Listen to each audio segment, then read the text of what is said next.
Bonjour et bienvenue. Aujourd'hui, on plonge dans les techniques de prise de rendez-vous par téléphone. Un exercice, pas toujours simple, mais essentiel. Oui, tout à fait. Comment on transforme ces appels parfois un peu redoutés en succès concret? En visant des rendez-vous qualifiés et pourquoi pas plusieurs par semaine ou même par jour pour les plus aguerris. Exactement. Le premier écueil, j'imagine, c'est la perception.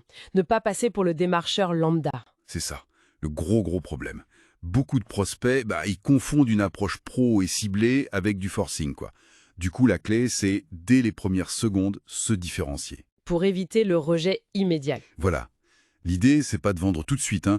C'est d'abord d'obtenir un vrai échange, quelque chose de constructif. Et pourtant, une erreur qu'on voit souvent, c'est de partir au talent, sans réelle préparation. On se dit, ça va passer. Ah oui, le fameux feeling. Classique.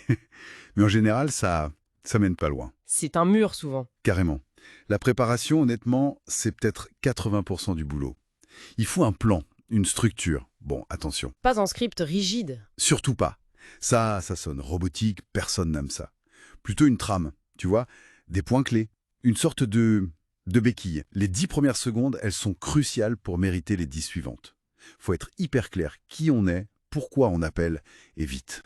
D'accord, donc prépa essentielle.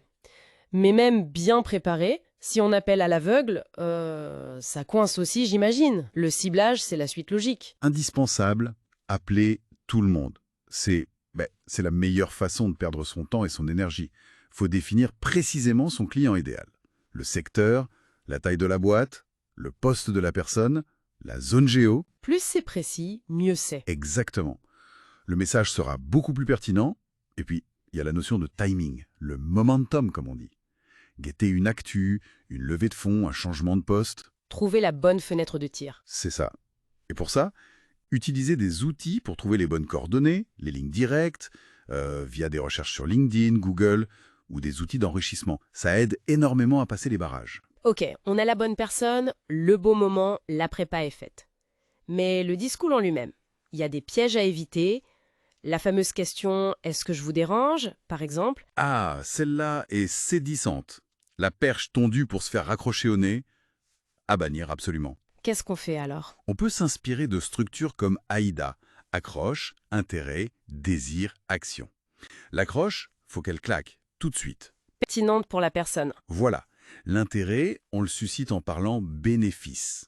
Pas caractéristique du produit, mais bénéfice pour eux. Je permets aux cibles de réussir à bénéfice 1, 2. Le désir, ça vient avec la preuve. Des références, des chiffres si possible. Et l'action.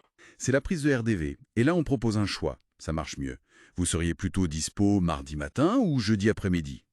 Et bien sûr, le ton. La méthode DIVAS, ça peut aider. Débit, intonation, volume, articulation, silence. Le sourire qui s'entend, comme on dit. Tout à fait.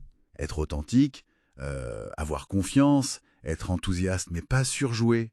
Le débit maîtrisé, l'intonation vivante, tout ça, ça compte énormément. Même les silences, bien placés, ça peut renforcer un message. Parlons des objections.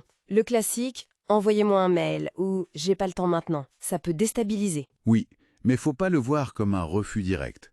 C'est souvent un réflexe ou une demande d'infos cachée.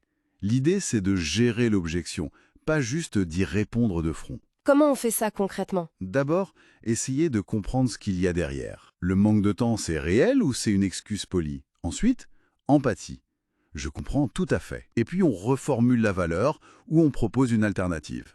Par exemple? Justement, l'idée de cet échange rapide, c'est de vous faire gagner du temps par rapport à un email à lire où le but n'est pas forcément de tout changer chez vous, mais juste de voir en 10 minutes si on pourrait vous apporter tel bénéfice précis. D'accord, je vois. Très clair. Un dernier point qui me semble important. La régularité.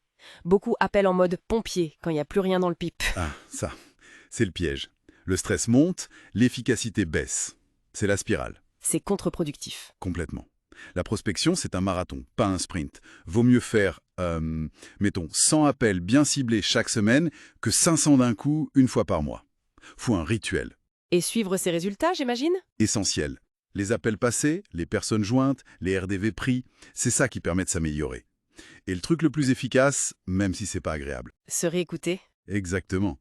s'enregistrer et se réécouter. C'est le moyen le plus rapide de voir où on pêche. Bon, en résumé, si on veut réussir au téléphone, il faut de la méthode, une bonne prépa, un ciblage précis, un discours orienté valeur, savoir gérer les objections et surtout être régulier. Ce n'est pas de la magie, c'est une compétence. C'est tout à fait ça. Et j'ajouterai l'état d'esprit.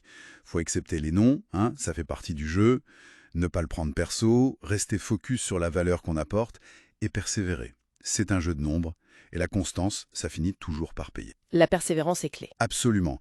Et d'ailleurs, pour aider dans tout ça, faut pas négliger les outils. S'équiper d'un bon outil, ça peut vraiment tout changer.